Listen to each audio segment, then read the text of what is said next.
This video is a personal call to action. This morning on my drive into work, I stopped at the local gas station and bought breakfast. The line with the human that accepts cash was backed up. So in my haste, I use a self-checkout that takes cards. After scanning and bagging my own items at the self-checkout machine, I got that splash screen that we're all too familiar with. Would you like to tip? Whoever programmed this screen was at least kind enough to give me an easy out. I pressed no and was on my way. Then on my lunch break, I was out running errands and I decided to stop by Jimmy John's for a sandwich. After I placed my order, albeit with a human this time, the cashier said, "Now it's gonna ask you a quick question," and flip the screen in my direction. And you get that screen where it's like, all right, you can either tip 15%, 20%, 25%, or custom tip. I don't know if it's just the Jimmy John's near me. Now, I'm not trying to be mean, but they aren't exactly freaky fast anymore. So in order to not tip, I had to select custom amount and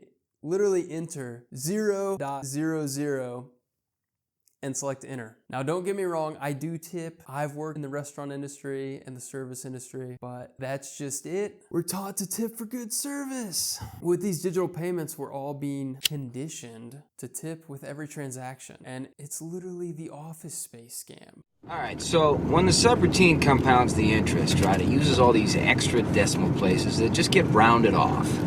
So we simplified the whole thing, and we round them all down and just drop the remainder into an account that we opened.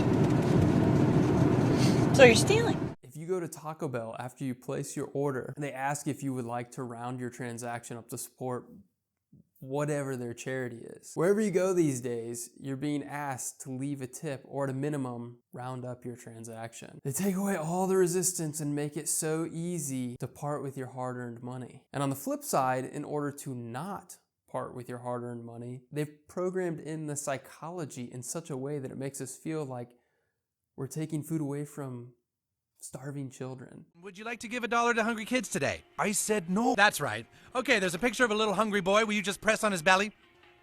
Ow! Ow! Okay, your change is right there. Just pull the sandwich out of the little girl's mouth. I can't. Try putting your foot on her face. When in reality, it's just the opposite. Technically speaking, by rounding up, I'm actually taking food out of the mouths of my own children. This whole rant is really just a problem of my own making. I'm the real problem here. I'm the one who stops at the gas station every time I take the car out. I'm the one who's not packing a lunch, but is instead wasting my family's money on poison like Taco Bell and other fast food garbage. So here's the call to action. My call to action. I'm done with fast food. No more coffee. No more sneaking away with the girls for an ice cream trip where I end up eating all the ice cream. And no more gas station food. So that's it. I'm done. I already should be fasting on Wednesdays and Fridays. So if I forget to pack a lunch, that's all right, good. I'll just fast that day. I'll starve. Really, I'm not gonna starve. Obviously, the exceptions are going out to eat with family and friends, but as for me, I'm cut off. That's it. So anyways, that's all. That's it. Thank you.